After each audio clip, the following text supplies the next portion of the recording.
Welcome back from break, AP Gov. It is 2021, and with the new year comes a new unit. This next unit we're diving into is on civil liberties and civil rights. With it comes a lot of the required Supreme Court cases you need to know. In fact, there's 8 in just this little next bit. So let's hop right in. For the first time in 2021, cue the intro.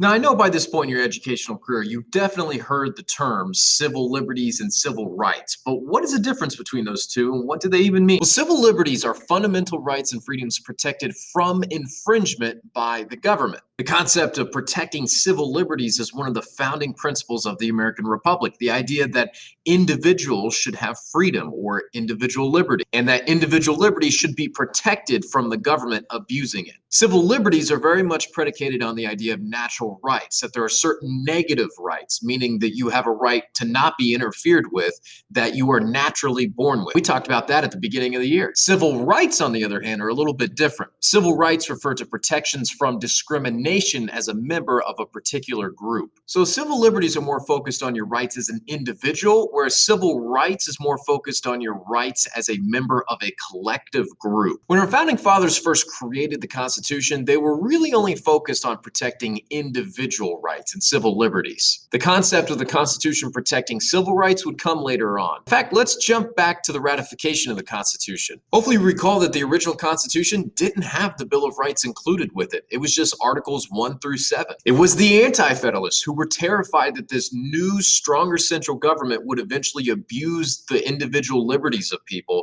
who wanted there to be some sort of a written list of rights, individual rights, that would be protected from government abuse. As some of the Federalists, like Alexander Hamilton, said, bro, we've got separation of powers, popular sovereignty, federalism, and checks and balances. We don't need a Bill of Rights to limit the federal government anymore. It's already limited. I mean, you're going to leave it with no power. I mean, the Federalists argued if the government ever becomes abusive of the rights of the people have a say in this government, so then they can throw the bums out. We also have federalism, and you may remember James Madison talking about a double security arising to the protection of the rights of the people in Federalist number 51. Hey, speaking of Federalist number 51, that's the one Madison also argued that separation of powers and checks and balances would also limit government enough to where they wouldn't abuse your rights. Oh yeah, not to mention in Federalist 10, James Madison and some of the other Federalists argued that the Republic was large enough that it would contain enough factions competing against each other that they would infiltrate the government and check one another's power to make sure government didn't get too big and abusive of the rights of the people. And they're thinking, guys, is that not enough for you? Many of the Anti-Federalists said, yeah, you're darn right that's not enough for us, and said things like, yeah, we still don't trust it. I want some assurances in writing if you want my fellow anti-feds to support it. In fact, no power actually doesn't sound too bad. So the Anti-Federalists and the Federalists went back and forth on this. The Anti-Federalists argued that a list of fundamental rights was necessary protection against growth of centralized power. Hamilton, of course, the Federalists argued it's not a necessity. Number one, government is designed to protect individual rights. We've created a system that should limit itself. And number two, it's dangerous to liberty to list out all of these rights because no list would be complete, and that would leave room for abuse. Eventually, James Madison decided to try to compromise, and so he added the Bill of Rights as a separate document. It actually became the first 10 amendments to the Constitution. He originally constructed 12, but then they narrowed it down to 10, and they were all formally ratified in 1791. So let's jump in and see what that Bill of Rights exactly covers. Hopefully you know by now, the First Amendment restricts the lawmaking powers of Congress in the areas of religion, speech, the press, assembly, and petitioning the government. And actually, the First Amendment is one we're going to zero in on in this lesson. The Second Amendment involves the right to keep and bear arms, as most people know.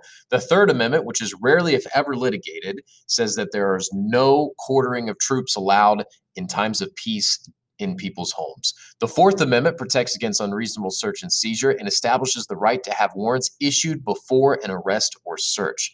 The Fifth Amendment involves the right to a grand jury indictment in criminal cases. It also involves the protection against double jeopardy and self-incrimination. I plead the fifth. The right to due process of law and the right to just compensation when private property is taken for public use.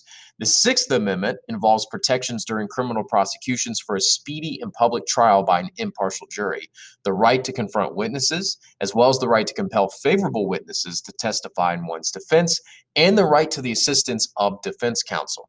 The Seventh Amendment involves the right to trial by jury in certain civil suits. The Eighth Amendment protects against excessive bail, excessive fines, and cruel and unusual punishment. And the Ninth Amendment involves the protection of rights not listed in the Constitution.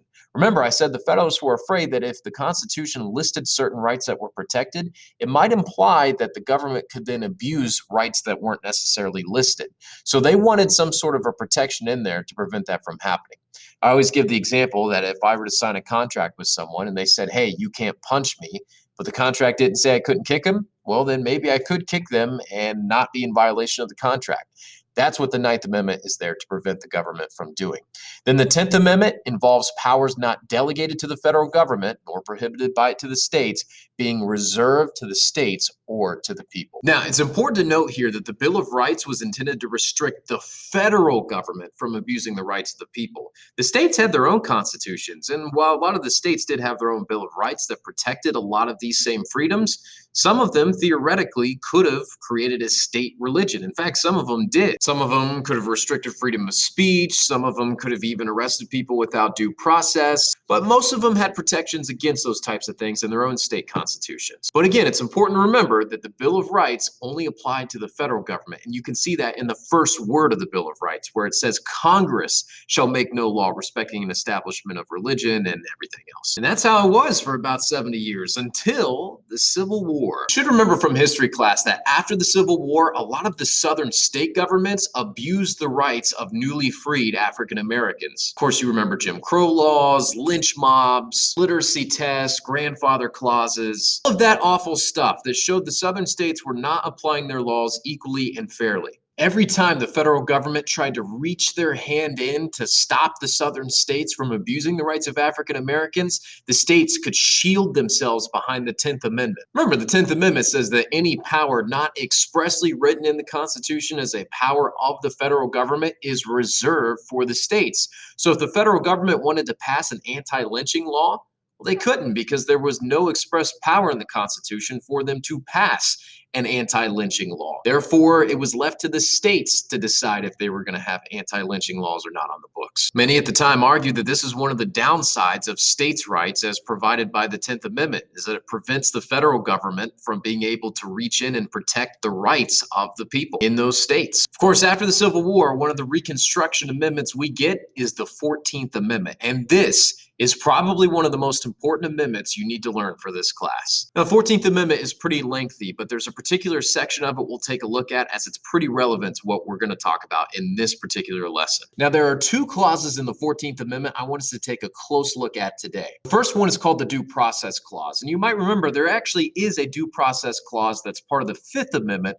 of the Constitution, but that only applies to the federal government. As you're about to see here, this focuses on state governments. It says no state shall deprive any person of life, liberty, or property without due process of law. That essentially means that no state can imprison you, no state can execute you, and no state can take your property away from you unless you've been given a fair trial where evidence has been brought forward, you've had a chance to defend yourself, and a jury or a judge rightfully convicts you. The next part is also super important, and if any of you do anything in government and politics later on in life, you will definitely hear a lot about this clause. It's called the Equal Protection Clause. And it says, nor shall any state deny to any person within its jurisdiction the equal protection of the laws. And what exactly does equal protection of the laws mean?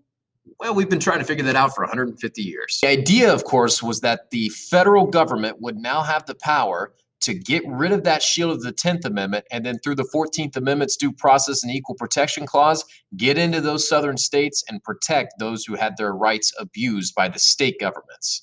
Nowadays, though, that unfortunately means that there's often a clash between federal power and state sovereignty. States often claim the right to do certain things by using the 10th Amendment as justification. However, the federal government tries to justify their authority to tell the states what to do or what they can't do through the 14th Amendment. It's also meant that since, for example, the First Amendment is part of the Constitution and is the law of the land, if someone in a state felt like their state government was abusing, let's say, their freedom of speech, then they could appeal to the Supreme Court and say, hey, the laws of the land are not being equally applied, hence equal protection of the law. That meant the federal government could now slap the wrist of Ohio, for example, and say, hey, you are not following the First Amendment. And the 14th Amendment says all citizens have to have equal protection of the law, which includes the First Amendment, which now means the Bill of Rights are being applied to the states. And this is something called selective incorporation. That's the process of where the Bill of Rights were then applied to state governments, where state governments now had to follow different parts of the Bill of Rights because of the 14th Amendment's due process and equal protection clause. Now, it didn't all happen at once. This is called selective incorporation, meaning as cases went to the Supreme Court and they said, yeah, this part of this particular amendment now applies to the state governments, over time, the Bill of Rights, case by case, amendment by amendment, piece by piece, were applied to the state governments. In fact, here's a chart that shows you all the different bits and pieces of those amendments that have been applied to the states, beginning with freedom of speech being applied and selectively incorporated to the states in Gitlow versus New York back in 1925. Now, you should note that not all of the amendments have been incorporated. For example, the 3rd, 7th, and parts of the 5th and 8th Amendments haven't been incorporated to the state governments and still only apply to the federal government. All right, so what's the big deal? All right, this is a good thing, right? We love the Bill of Rights, and now the Bill of Rights are being applied to the states. This is fantastic. But wait a second. What if the Supreme Court says that there's a right in the Constitution that not all the states necessarily agree that there is? Like, for example, gay marriage and abortion. No, that shouldn't really be an issue. Wait. Hold up, I just heard actually it could be. Now, maybe many of you are too young to remember this, but back in the day, there were actually quite a few states that outlawed gay marriage. Ohio was one of those states, and there was someone in Ohio that decided to sue the state and said, hey, you can't ban gay marriage. They argued that by passing a law to ban gay marriage, the state was therefore taking away their liberty, their freedom to marry who they wanted without due process. Previous court rulings had ruled that there is a right to marry, that people have an individual fundamental right to marry. It's part of your freedom of expression and assembly. But they also argued that since heterosexual couples were allowed to marry, that it was a violation of the equal protection of the laws that same-sex couples were not allowed to marry then. So a guy by the name of James Obergefell sued the state of Ohio, and it went all the way to the Supreme Court in a case called Obergefell versus Hodges. In that case, the Supreme Court ruled 5-4 that there is a fundamental right for same-sex couples to marry, and any abridgment of that right by the state governments violates both the Due Process Clause and the Equal Protection Clause of the 14th Amendment. And since the Supreme Court said there is a right for homosexual couples to marry, that right then had to be applied to all 50 states because of equal protection. That means in states where gay marriage was banned before the ruling, now had to comply to the Supreme Court's decision, making gay marriage legal in all 50 states. The same thing happened with abortion in a case we'll talk about a little bit later, Roe versus Wade. In that case, a woman argued that her right to privacy to choose to have an abortion was being violated by a state law that banned abortions. That went all the way up to the Supreme Court, and the Supreme Court sided in favor of her and said that there was a right to privacy when it came to abortions, and therefore abortions could not be outright and totally banned.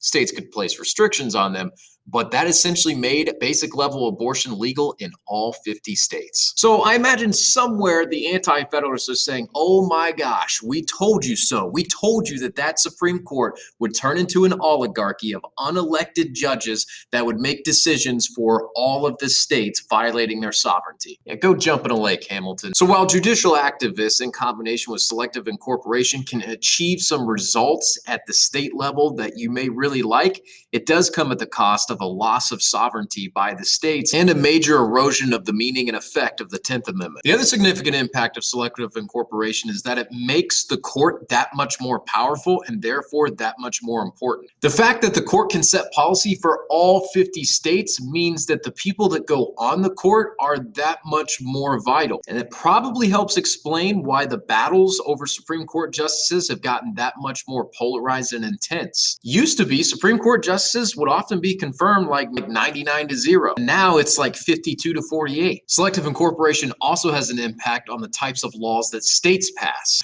For example, Louisiana recently passed a really strict law basically outright banning all abortion. Of course, that violates Roe versus Wade, and they were promptly sued. But they wanted to be sued. Why? They were hoping that the Supreme Court would issue a writ of cert to hear their case because the Supreme Court would have a conservative majority, and that conservative majority might be willing to re-examine Roe versus Wade and overturn Roe versus Wade. So then through the Supreme Court, that Louisiana law ends up reversing the abortion policy in all 50 states. Some states are gearing up for this. They already have laws on the books ready for Roe versus Wade to be overturned. Now that there's a conservative majority on the court, it could actually happen. So ultimately, the lesson of the 14th Amendment and selective incorporation is that the federal government took on more of a parental role. If you've ever seen a parent take away freedom from kids because they abused that freedom and didn't use it wisely, that's essentially what the federal government did to the states. So oddly enough, the states had to ratify the 14th Amendment. But of course, many of the southern states didn't really want to ratify the 14th Amendment, but they kind of had to. I mean, they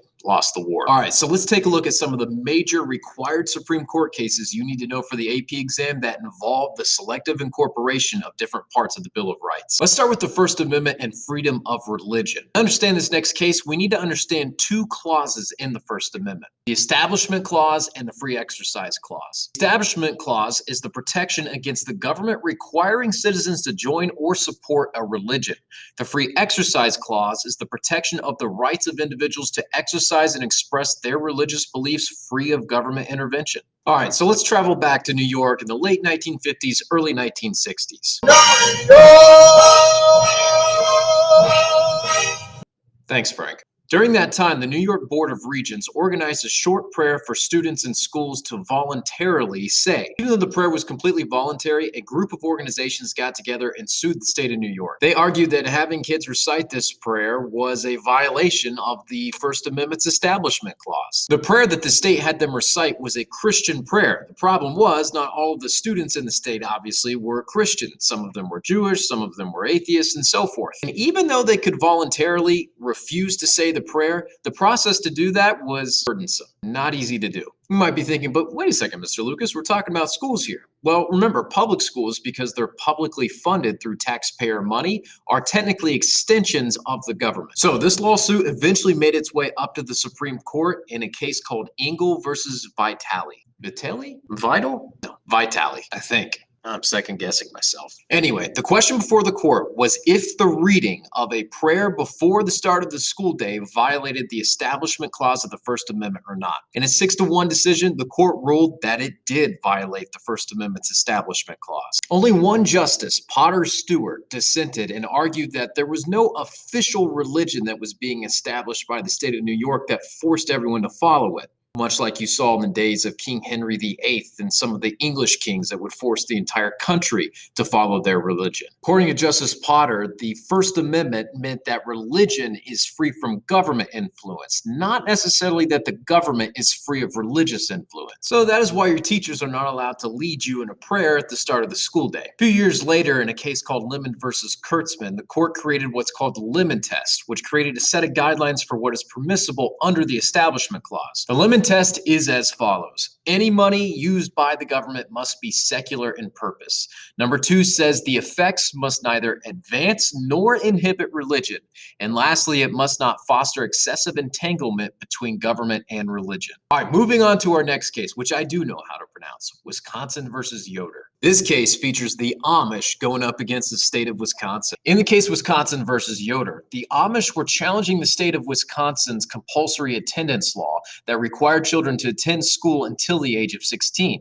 They argued that it violated their rights under the Free Exercise Clause because they believed that making their children attend public high schools went against their religion and their way of life. In this case, the Supreme Court actually sided with Yoder, argued that compulsory education can sometimes violate the Free Exercise Clause and that an individual's right to attend or not attend a school due to religious reasons trumps the state's interest in forcing students to go to school. So generally speaking, when it comes to religion and schools, it's kind of tricky. If you don't want to attend school for religious reasons, then the state can't force you to. When it comes to prayer and religious expression, students may not pray during instructional time, but they may at their own discretion during non-instructional time, so like lunch or before or after school. They may also participate in organized religious student groups and clubs under same rules as secular clubs. Officials can't encourage or discourage prayer, but may participate when not in their official capacity. Don't forget, the First Amendment also guarantees the freedom of expression, which is a fundamental right affirmed in the First Amendment to speak, publish, and protest. And criticizing people in power is a cornerstone of American civil liberties. The right to publish, speak, and assemble comes without fear of retribution or imprisonment, unless Woodrow Wilson is president.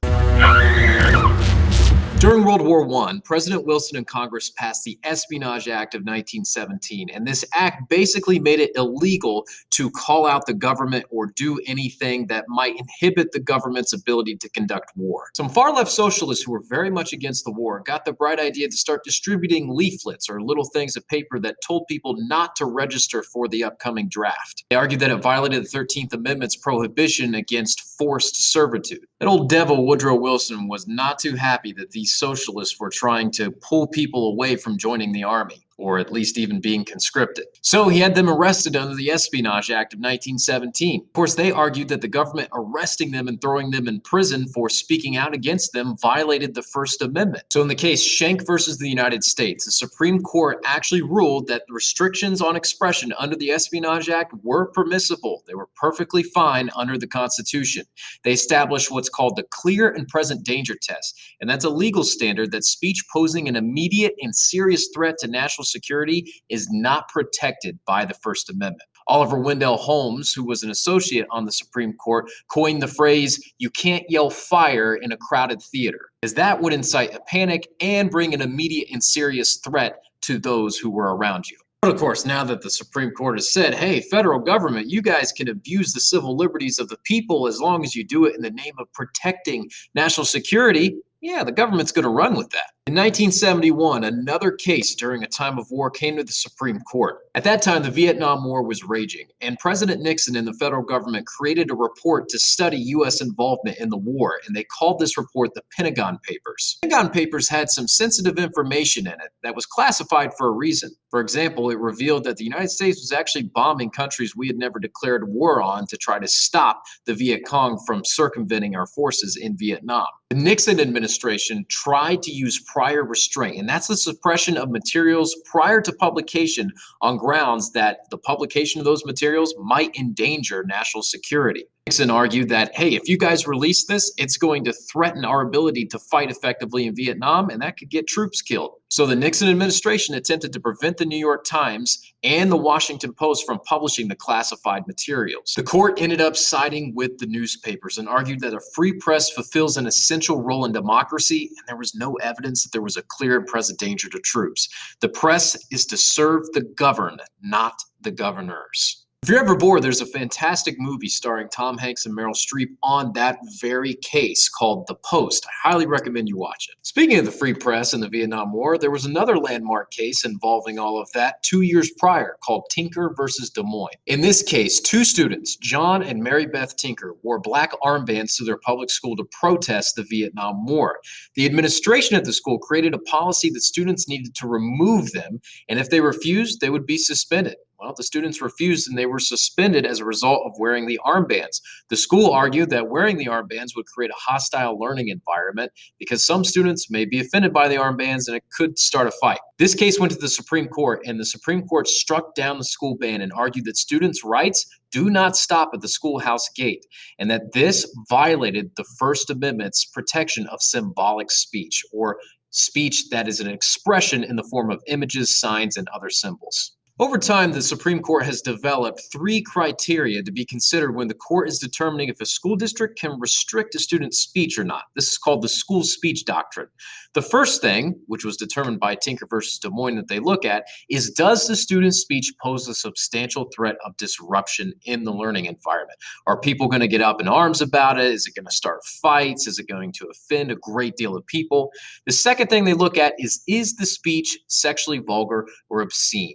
And lastly, they look at, is the speech, if allowed as part of a school activity or function, contrary to the basic educational mission of the school? So if you're ever trying to figure out if you can or can't do something in school, that's generally the 3 criteria you want to look at. Now, with that said, there are still certain types of speech that are not protected by the First Amendment. We already went over one of them, and that's if something threatens national security or incites a panic. You obviously can't threaten someone. There's also 2 other types of speech that can be borderline sometimes. First is called libel, and that's when an untrue written statement is written that injures a person's reputation.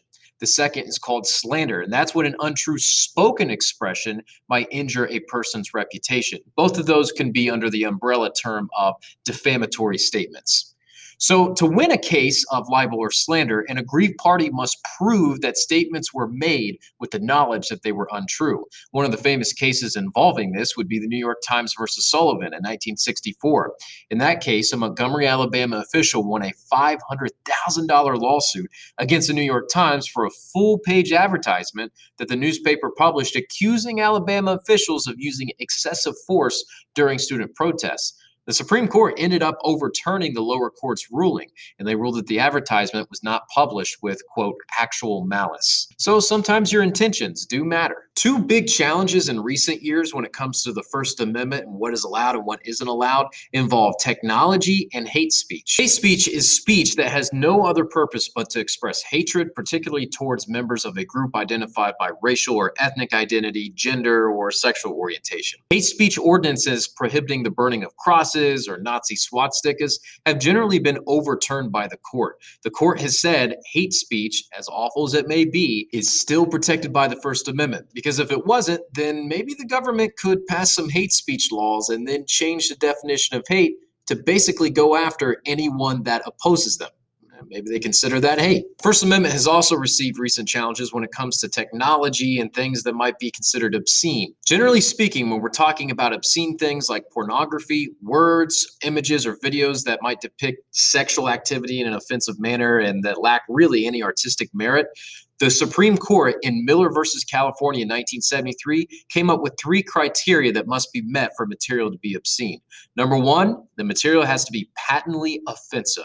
Number 2, it has to be utterly without redeeming social value. And number 3, it must be contemporary with community standards. But you've all been on the internet. You know it's difficult to define community standards for online material. Saying thank you to your aunts and uncles who wished you happy birthday on Facebook comes with a different etiquette than, I don't know, let's say the Xbox Live chat room. Perhaps this year especially, even freedom of assembly was thrown into the spotlight as lots of state governments instituted public ordinances against large gatherings of people. But as you all saw with Black Lives Matter protests this past summer, the state governments were put in a precarious position because they had to respect the rights of the people to peacefully assemble, even if assembling meant that they might spread a deadly virus. This led to some people gathering at restaurants, funerals, or weddings to refer to their gathering as a political protest. Aha, checkmate, government. So hopefully in this lesson, we were able to at least learn about selective incorporation and scratch the surface on civil liberties when it comes at least to the First Amendment and how they've been applied to the state governments throughout our nation's history. This video is pushing 30 minutes and I've only scratched the surface of a lot of that stuff. And I wish we were actually in class. It's so hard to do this in short little videos. And this one's not even that short. Okay, so your assignments for this week. Obviously this Ed puzzle, which you're almost through with. And then I want you to do perusal video annotations on these required Supreme Court cases. And don't forget that you have that review guide where you can jot down notes on the Supreme Court cases to help better organize this. And then lastly, you've got your Chapter 8 outlines for this week. I want you to do sections 1 through 3. That'll be due on Friday. It's important that you all look at the details of the other stuff in this particular unit, especially in the textbook and in the videos I post, because this is one of those cases where there's going to be stuff that's asked of you that may not have shown up in my videos and lecture that were in the textbook. So please make sure that you take good care with the content in these next 2 units. Reach out if you need anything, and have a great week back.